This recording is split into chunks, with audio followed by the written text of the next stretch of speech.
Assalamu alaikum na michezo, assalamu alaikum Tanzania. Karibu tena kwenye kipindi chetu cha Ladha za Afrika, kipindi ambacho kinaongelea michuano ya AFCON, ambapo tunaenda kuangazia mchezo wa jana kati ya Taifa Stars dhidi ya Nigeria. Taifa Stars ilala magoli 2-1. Jina langu ni Rahma Bilali na humu ndani siko peke yangu, niko na Leopard John, mchambuzi wangu huyu ambaye atatupitisha kwenye masuala mazima tunayoenda kuongelea.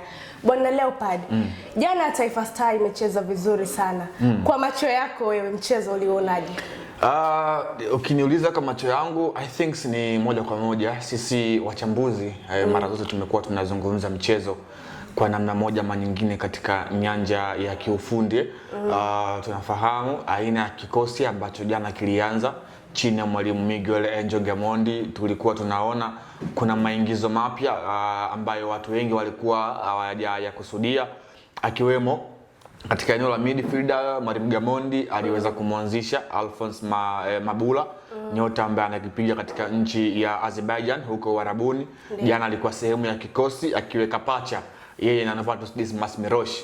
Alafu akaenda na mawinga wawili asilia, kwa maana Simon Happy God Msuva, lakini pia Tarin Alalakia. Hawa wote ndio wakawa mawinga kwenye kushoto na kulia, lakini pia Charles Mombwa akasimama kama vile inside number 10, kwamba yeye ndiye akawa mshambuliaji kiungo nyuma ya mshambuliaji wa mwisho ambaye alikuwa ni Bwana Ali Samata. Ukiangalia huu mpango ambao Miguel Gamondi aliingia nao, ulikuwa ni mpango kwa sehemu moja ama nyingine uliweza kulipa. Unaangalia timu ilikuwa ina balance katika kila eneo, timu ilikuwa inafanya total dominations, kwa maana timu ilikuwa inafanya majukumu yote kwa pamoja. Wakati timu ya haina mpira, utawaona wachezaji wote 11 wa timu ya taifa ya Tanzania wapo katika zoni yetu, kwa maana upande wa timu ya taifa ya Tanzania. Lakini pia timu ilikuwa ikishambulia, unaona ma fullbacks walikuwa wana overlaps kwenda juu, lakini pia timu nzima ilikuwa inatoka nyuma na kuweza kuongeza numerical advantage. Nigeria licha ya kuwa na washambuliaji ambao ni hatari katika maeneo ya pembeni, ubora wao ulikuwa unaonekana, lakini walinzi wa Tanzania kuna kipindi walikuwa wanafanya kazi ya kusifika.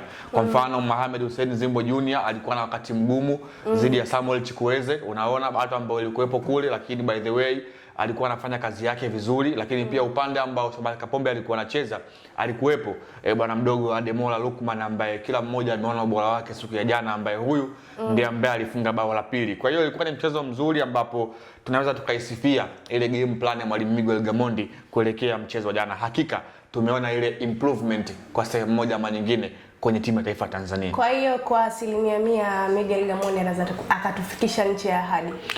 Bado ni mapema mno, lakini kile ambacho kimeonekana jana ni kama vile inaonyesha taa za kijani katika hii michuano ya AFCON. Tunafahamu mchezo unaofuatia tunakwenda kukipiga dhidi ya wenzetu hawa majirani zetu Uganda, mchezo ambao utafanyika kwa raundi ya pili, na tunaona jana Uganda nao pia wamepoteza dhidi ya Tunisia kwenye huo mchezo. Kwa hiyo tunakwenda kuwa mchezo ambao kila mmoja anahitaji alama, na kwenye kundi Tanzania na Uganda hawa ndio ambao wanaona kama levels ziko sawa, na kila mmoja anaamini ni sehemu ya kuweza kupata point 3 kwa mwenzake. Kwenye historia Tanzania hatujawahi kupata ushindi kwenye michuano hii ya AFCON tangu mwaka 1980 ambapo ndipo ilikuwa mara yetu ya kwanza kuweza kushiriki kwenye hii michuano. 2019 tukafungwa game zote 3. 2023 michuano pale Ivory Coast tukaweza kupata sare 2 na kufungwa mchezo mmoja. Kwa hiyo kwenye rekodi hatuna hiyo historia ya kuweza kushinda mchezo. Lakini Gamondi so far jana alikuwa na mbinu bora. Nigeria walikuwa wana kikosi kizuri. Mwalimu Eric Chelle alikuwa anajivunia kuwa na wachezaji ambao ni bora kwa sehemu moja ama nyingine. Eneo ambalo Nigeria jana waliweza kutuwini ni kuwa na mawinga ambao wana kasi ya hali ya juu, ambapo tunaona mwalimu Eric Chelle baadaye akaja kumtoa Eric, alimpumzisha Chukwueze akamuingiza Moses Simon, ambaye kwa sehemu moja ama nyingine alikuwa ampi uhuru Shomari Kapombe ule ambaye tumekuwa tunamzoea wa kupanda kwenye overlap na kumaga majalo, na muda mwingi Kapombe akawa anabakia nyuma akiwa anamuofia Simon Moses, ambaye alikuwa na kasi kubwa, speed, alikuwa na akili ya kuchekecha, lakini pia alikuwa anafahamu wakati gani kuweza kufanya maamuzi. Na baadaye mwalimu Gamondi akaweza kumtoa Shomari Kapombe na kumuingiza Haji Mnoga sambamba na Dickson Job, na mfumo kuchange kwenda mfumo wa 3-5-2. Kwa hiyo Gamondi on performance jana, lakini pia kwenye mfumo ambao aliingia nao unaweza ukamsifia na ukampa kongore kwa sehemu moja ama nyingine. Lakini bado Taifa Stars tumekuwa tuna shida hasa katika eneo la kubadili zile nafasi kuweza kuwa mabao. Jana tumetengeneza nafasi zaidi ya 3 kwenye mchezo mmoja so far, ni kitu kipya kwenye timu. Unaona kuna improvement katika eneo la kushambulia. Well done kwa Samata, jana alikuwa bora by the way.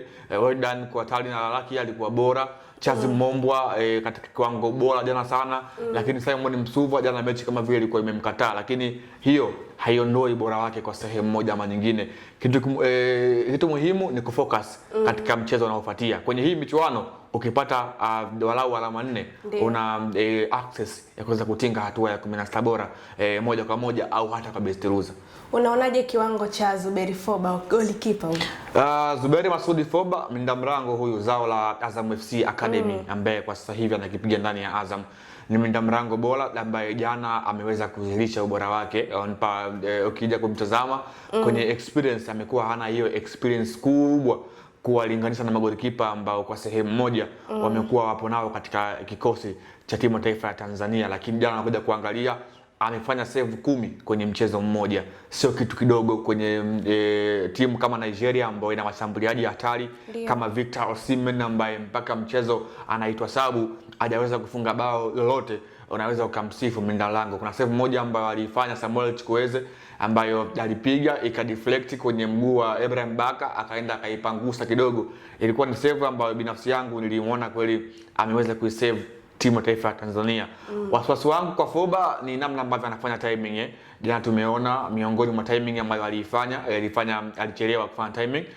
Victor Osimhen akaweza kumtambuka na kupiga mpira ambao Mamnyeto akaweza kuokoa kwenye mstari. Kwa hiyo ni goalkeeper mzuri ambaye unamtazama kwenye saves amekuwa bora, lakini bado kwenye timings amekuwa bado hana ule ushapu. Pengine akiwa shapu, lakini bado kijana mdogo ambaye tunaamini kila hatua ambayo anaipita kwenye mpira inampa yeye kuweza kujiamini, lakini pia inamjenga zaidi kuelekea mechi ambazo zinafuatia. Kwa hiyo kongole kwa Foba, on performance jana alikuwa bora, na hii ndio inaashiria kwamba taifa kwa sehemu moja ama nyingine limekuwa linaamini vijana.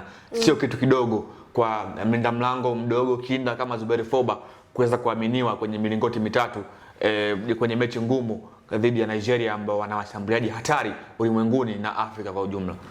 Ni kweli sababu zilizotufanya tupoteze mechi ya jana ni kuingia na mkakati wa kumkaba mchezaji mmoja Osimhen tu.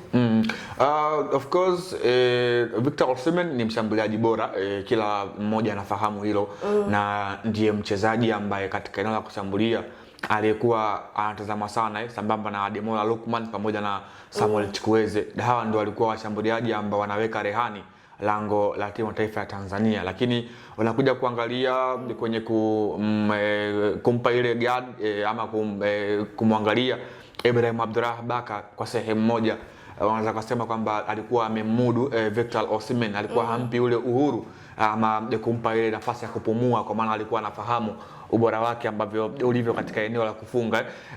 Wanakuja kuangalia timu ilikuwa imecheza vizuri, lakini overall hauwezi kusema kwamba tuliingia kwenye ule mchezo tulikuwa tunamwangalia Victor Osimhen pekee. Nigeria ni timu kubwa ambayo ina wachezaji wakubwa, ndio maana wanakuja kuona amekuja kutufunga mlinzi Semi Ajay ambaye alipiga free header ambayo walinzi walikuwa wanashangaa. The same kwa goli la pili Ademola Lookman ana cave eneo ambalo mabeki wanasubiria afanye maamuzi pasipo kwenda kufanya making. Kwa hiyo ni makosa madogo ambayo eneo la ulinzi waliyafanya ambayo walipelekea kufungwa, lakini ni Mwalimu Gamondi ameona, nafikiri kwenye uwanja wa mazoezi anaweza kwenda kufanyia majukumu ili mradi kwenye mchezo unaofuatia dhidi ya Uganda tuweze kuonesha kitu sahihi ambacho kila mmoja atasifia, lakini pia atasema yes, this is national team Taifa Stars. Alichofanya Ibrahim Baka unahisi kitakuwa mwendelezo? Sio jana, sio juzi, imekuwa ni mwendelezo pia wa Ibrahim Abdulrahman Baka kufanya hichi ambacho amekuwa anakifanya, kwamba kwa wale washambuliaji bora barani Afrika ambao watu wengi wamekuwa wanawatazama, yeye wakati anakwenda kucheza nao amekuwa anawaweka chini ya ulinzi mkali. Sio tu hawa washambuliaji ambao wanacheza barani Ulaya, hata wale washambuliaji ambao ni tops katika bara la Afrika wamekuwa wanapata wakati mgumu. Wakati Young Africans inakipiga dhidi ya Masandawana Mamelodi Sundowns, mshambuliaji Peter Shalulile alipata wakati mgumu mpaka anatolewa na Mwalimu Lwani Mokwena kwenye ule mchezo. The same kwa Sergio Guiras, nyota raia wa Guinea ambaye anakipiga katika klabu ya Dortmund. Katika mchezo wa kufuzu hii michuano ya AFCON alipigwa pini kweli kweli na Ibrahim Abdulrahman Baka. The same juzi kwenye mchezo wa Young Africans dhidi ya vijana wa JS Kabylie, Hussein Mayos, mshambuliaji hatari kweli kweli huyu, nyota wa zamani wa USM Alger hapa nchini Algeria, mshindi wa kombe la shirikisho barani Afrika, alikuwa chini ya ulinzi mkali wa Ibrahim Abdulrahman Baka na akaweza kumudu. Kwa hiyo jana kwa Baka kuweza kumpiga pini Victor Osimhen, mshambuliaji huyu kutoka pale Galatasaray nchini Uturuki, ni mwendelezo ambao amekuwa nao sio jana tu, ni kitu ambacho Ibrahim Baka amekuwa nacho katika umakini wake, lakini pia ile accuracy yake katika kufanya maamuzi, lakini pia umakini katika kufanya making zake, akiwa na washambuliaji wakali na wale ambao ni hatari katika bara la Afrika lakini pia ulimwenguni. Kuelekea mchezo wa Taifa Stars dhidi ya Uganda, unafikiri mwalimu Miguel Gamondi anatakiwa aongeze nini ili tuweze kupata ushindi safari hii? Moja kwa moja ni katika eneo la ubunifu, ambaye mtu ambaye ni mbunifu hasa katika eneo la namba 10. Ni wazi jana tulikosa huduma ya namba 10 halisi katika lile eneo. Charles Mombwa though alikuwa anafanya kazi yake kwa ufasaha, lakini bado tulikuwa tunamisi ile huduma ambayo kama angekuwepo Morris Abraham angekuwa anafanya ile kazi. Walikuwa wanaangalia Alphonse Mabula pamoja na Novatus Dismas jana, miongoni mwa watu ambao mimi nafikiri walala wakiwa hoi ni miongoni mwao. Walipiga kazi kubwa sana ambayo kila mtu ambaye anajua soka anaweza akawapongeza. Just imagine kwenye eneo la kiungo ambapo yupo kama vile mtu Wilfred Ndidi pamoja na Alex Iwobi, walikuwa wanafanya kazi zao kwa upande wa Nigeria, lakini wale walikuwa wanafanya kazi ya kutibua. Muda mwingi ulikuwa unaona wakishirikiana, mmoja anaenda mwingine anabaki, walikuwa wanafanya ile rotation, na ile ndio maana double pivot, kwa maana wote walikuwa wanatembea sambamba hivi. Novatus Dismas Mirosh, lakini pia Alphonse Mabula, nyota ambaye anakipiga katika nchi ya Azerbaijan. Kwa hiyo kitu kikubwa ambacho Gamondi anatakiwa akiongeze kwenye mchezo ambao unafuatia kikubwa ni kuongeza kiungo ambaye anaweza akawa na sifa ya kupika mabao. Morris Abraham ndiye mchezaji ambaye I think anafaa. The same pia hata kwa Faisal Salum Abdalla Feitoto, jana tulimmisi, lakini naye pia kwenye hilo eneo anaweza akawa bora. Ndio maana jana ulikuwa unaona mipira mingi ilikuwa inatokea pembeni, sio katikati.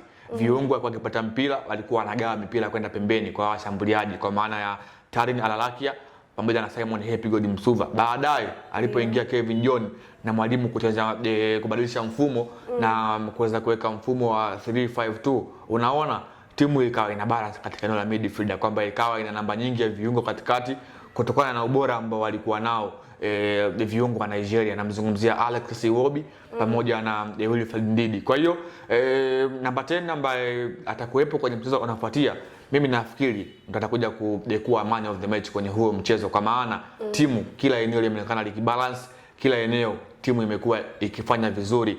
Wasiwasi wangu tu ni katika eneo la kushambulia, bado tumekuwa tuna create chances nyingi kwa sehemu, lakini kwenye kuzigeuza kwa mabao zimekuwa ni shida. Na kwenye hii michuano ukipata nafasi moja inabidi utumie kweli kweli kuliko kusubiri ile ambayo inaifuatia ambayo ni ngumu kuipata. Jana tumeona nafasi kadhaa washambuliaji wamekuwa wakizipoteza, mfano ya Ibrahim Abdulrahman Baka alikuwa yeye na goli akaweza kupaisha mpira. Unaweza kusema kwamba yule ni mlinzi kwenye kufunga bado, lakini unakuja kuangalia nyingine ya Simon Happy God Msuva ilipita. Kwa hiyo kwenye hilo eneo pia mwalimu Miguel Gamondi inabidi alifanyie kazi sana, hasa katika eneo la kufunga. Gamondi hawezi kumfundisha mshambuliaji kufunga, ila mipango yake ya kiuchezaji ndio itafanya timu iwe na mkakati wa kufunga. Samata bwana jana alikuwa bora katika kiwango bora sana, na ile ndio faida ya kuwa na mchezaji ambaye ana experience kwa sehemu moja ama nyingine. Kwa hiyo mimi binafsi yangu, though jana tumepoteza, lakini pia kongole inahitajika kwa timu ya taifa ya Tanzania kuelekea mchezo wa jana, lakini pia mechi mbili ambazo zimesalia ya michuano ya Africa Cup of Nations huko nchini Morocco. Mwanamichezo, hii ni Ladha za Afrika, kipindi maalum kinachokuletea taarifa zote za michuano ya AFCON. Jina langu ni Rahma Bilali na sikuwa peke yangu, nilikuwa na Leopard John. Karibu sana.